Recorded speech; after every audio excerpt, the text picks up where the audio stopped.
US और Iran की tension इस हाइट पर जा चुकी है कि लग रहा है जंग शुरू होने वाली है। ऑल्दो ये बात हमने पहले भी बहुत दफा सुनी है, लेकिन इस दफा यूनाइटेड स्टेट्स के प्रेसिडेंट डोनाल्ड ट्रंप ने एक ऐसा जुमला कह दिया है जो कि वो खुद भी वापस नहीं ले सकते।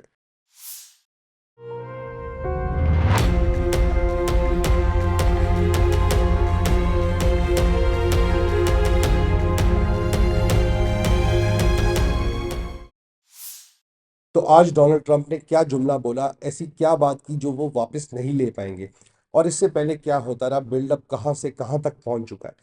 सबसे पहले 18 फरवरी को वेंसडे के दिन जनीवा के अंदर second round of nuclear talks हुई बिटवीन यूएस एंड ईरान। दोनों गए, दोनों ने ओमान की मीडिएशन के थ्रू आपस में जो है वो उन्होंने न्यूक्लियर टॉक्स की, और दोनों साइड्स ने ये रिपोर्ट किया कि थोड़ी बहुत जो है वो प्रोग्रेस आ रही है, दोनों जो है किसी सेम पेज की तरफ उनका नज़रिया मिलता जा रहा है। ईरान ने अपनी साइड से जो है कहा कि हम जो यूरेनियम इनरिचमेंट है उसमें कमी लेके आएंगे, हम अपने न्यूक्लियर को डाउनग्रेड करेंगे। और यूएस भी, उनकी पहली डिमांड भी यही थी कि Iran can not have nuclear, Iran को न्यूक्लियर पावर्स अपनी जो है वो डिमिनिश करनी पड़ेंगी या फोरगो करनी पड़ेंगी, छोड़नी पड़ेंगी। तो इस हिसाब से, इस हवाले से दोनों ने प्रोग्रेस रिपोर्ट की, लेकिन उसके साथ साथ मिलिट्री बिल्डअप जो था मिडल ईस्ट में वो बढ़ता गया। एक कैरियर ग्रुप यूएस, जो एयरक्राफ्ट कैरियर ग्रुप है, यूएस ने पहले से भेजा हुआ था इब्राहिम लिंकन के नाम से। फिर जेरल फोर्ड के नाम से दूसरा कैरियर ग्रुप जो है वो जाना शुरू हुआ मिडल ईस्ट में, पर्शियन गल्फ की तरफ। अब ये जो मिलिट्री बिल्डअप किया जा रहा था इधर पर्शियन गल्फ में, ओवरऑल मिडल ईस्ट के अंदर, वो इसलिए था कि ईरान को प्रेशर किया जाए और ये जो टॉक्स हैं ये ज़्यादा से ज़्यादा फ्रूटफुल हो, और ज़्यादा जो है वो बायस्ड हो towards what US wants, US के मुताबिक, यूएस की मन मर्जी की डीलिंग हो इन न्यूक्लियर टॉक्स के अंदर।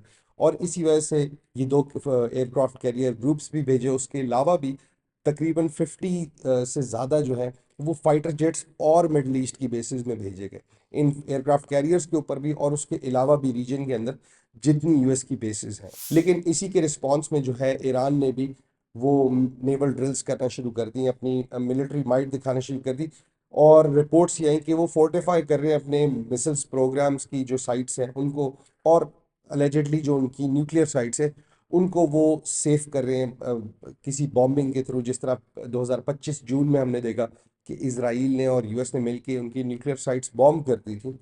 तो इस दफ़ा अब जो साइट्स हैं उनकी वो फोर्टिफाई करना शुरू हो गए, वो ये दिखाना शुरू हो गए कि we are ready for war. और फिर जो उनकी तरफ से स्टेटमेंट्स आई, जो ईरानियन लीडर्स की तरफ से, वो यही थी कि हम जंग से पीछे नहीं हटेंगे, इफ़ वी हैव टू, तो हम दुनिया की सबसे बड़ी सुपर पावर से जंग लड़ने के लिए तैयार हैं।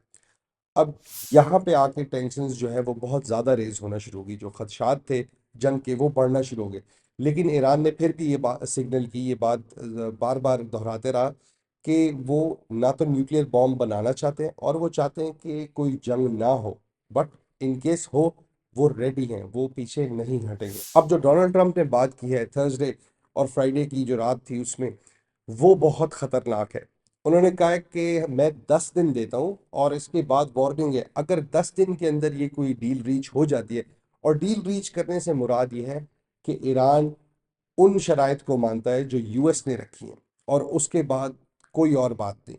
अब यूएस ने क्या शराइत रखी है, हमने आपको पहले वीडियो में बताया था कि यूएस कहता है कि ईरान के पास ना तो कोई न्यूक्लियर इनरिचमेंट, ये यूरेनियम इनरिचमेंट हो, ना उनके पास ये कैपेबिलिटी हो, वो अपनी मशीनरी, अपना जो सारा साइट्स है, न्यूक्लियर साइट्स, उनको तबाह कर दे, उनको डिसमेंटल करके छोड़ दे, तब हम मानेंगे कि इनके पास न्यूक्लियर नहीं है। वो न्यूक्लियर एनर्जी भी ना यूज़ करें, रादर देन कि वो न्यूक्लियर वेपन ना बनाए। तो यूएस ने कहा कि 10 दिन में अगर ये कोई डील रीच होती है, कोई मीनिंगफुल प्रोग्रेस होती है, हमें नज़र आता है कि ईरान और यूएस की डील आपस में वो बन चुकी है, तो ठीक है, वरना 10 दिन, नहीं तो मैक्सिमम 15 दिन, 15 दिन के बाद really bad things are going to happen. और इसका मतलब है कि कोई जंग होगी, कोई एयर स्ट्राइक होगी, कोई रजीम चेंज का जो है मरहला नज़र आएगा हमें, रजीम चेंज होती हुई नज़र आएगी, या कोई तबाही बर्बादी, some attack is going to happen और on Iran in the next after 10 to 15 days। तो ये जो मार्जिन, ये जो विंडो दे दी है, इससे सारी दुनिया ऑन एज है। क्योंकि एक प्रेसिडेंट जब अपने मुंह से एक ऐसा जुमला निकाल देता है तो वो वापस लेना बहुत मुश्किल हो जाता है। उनके पूरी मुल्क के लिए जो है वो एक इज्जत या बेइज्जती का बायस बन सकता है अगर वो उसको पूरा करें या ना करें इस बेसिस पे। अब इस तरह की बात सुन के ना तो सिर्फ दुनिया के सारे न्यूज़ चैनल्स उठ खड़े हुए, बल्कि ईरान भी जो है वो ऑन एज आ गया। ईरान ने भी एकदम से आके यूएन के जो सेक्रेटरी जनरल है उनको एक लेटर लिखा, जिसमें उन्होंने कहा कि ईरान जंग नहीं चाहता, ना ईरान कोई जंग शुरू करेगा। लेकिन अगर यूएस ने इस तरह की कोई हरकत की तो Iran is fully capable of defending it's territory. और ईरान जो है उसके बाद रीजन के अंदर ना सिर्फ यूएस की जो एयरक्राफ्ट कैरियर्स हैं उधर पर्शियन गल्फ में उनको, स्ट्रेट ऑफ हरमूज में उनको, बल्कि रीजन में जितने भी मिडल ईस्ट में यूएस की बेसिस हैं उन सबको अटैक करेगा और सबको तबाह करने की कोशिश करेगा। और उस लेटर में उन्होंने ये लाइन लिखी हुई थी कि यूएस जो है उसको फुल और कंप्लीट रिस्पॉन्सिबिलिटी बेयर करनी चाहिए अगर वो कोई भी अटैक या कोई भी अनप्रडिक्टेबल हरकत करता है, जो that would constitute as start of a war. अगर कोई भी जंग शुरू करने जैसी बात की गई या हरकत की गई तो यूएस को हर तरह का जो है वो तरह से रिस्पॉन्सिबल होना पड़ेगा। फिर वो किसी भी मुल्क के अंदर उनकी यूएस की बेस हो, हम उसको अटैक करेंगे। अब ये बहुत खतरे की बात है, ना सिर्फ यूएस के लिए, ना सिर्फ ईरान के लिए, बल्कि पूरी दुनिया के लिए, because this would involve multiple countries. और उसमें बहुत सारे मुल्क जो हैं फिर इन्वॉल्व होना शुरू हो जाएंगे without them being wanting to.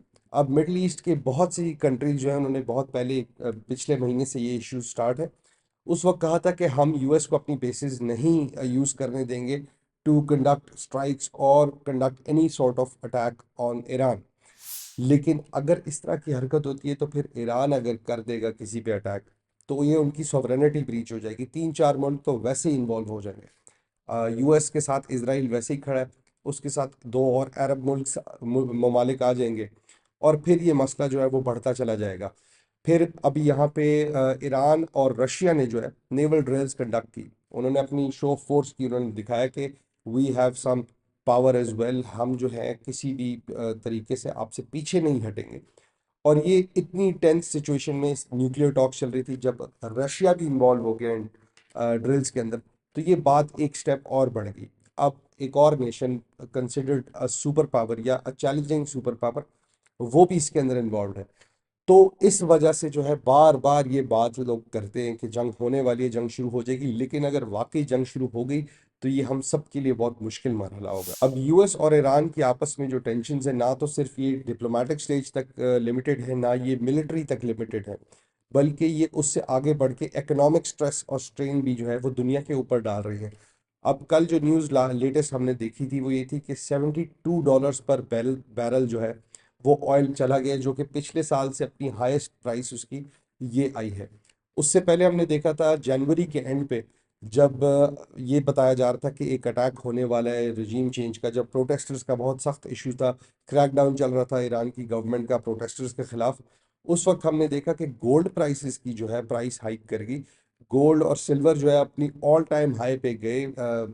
Gold तकरीबन $6,000 के आस $5,600 के आसपास पहुंच गया। और सिल्वर जो है वो तकरीबन आई थिंक 160% की उस पर जंप आई थी। तो ये इकोनॉमिक स्ट्रेन दुनिया के ऊपर, पूरी दुनिया इससे अफेक्ट होती है रिगार्डलेस जंग हो या ना हो।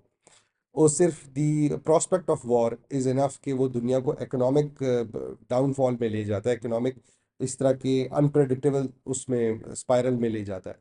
तो ये चीज़ें वाकई दुनिया के लिए बहुत कंसर्निंग है। लेकिन अगेन बार बार ये बात दोहराई जाती है, न्यूज़ के अंदर लाई जाती है कि जंग होने वाली है, जंग होने वाली है। और मेरे ख्याल से एक टैक्टिक है, उस वक्त तक लोगों को, दुनिया को आप ये कहते रहे कि जंग होने वाली है, जब तक वो इस बात को सुन सुन के तंग नहीं आ जाते।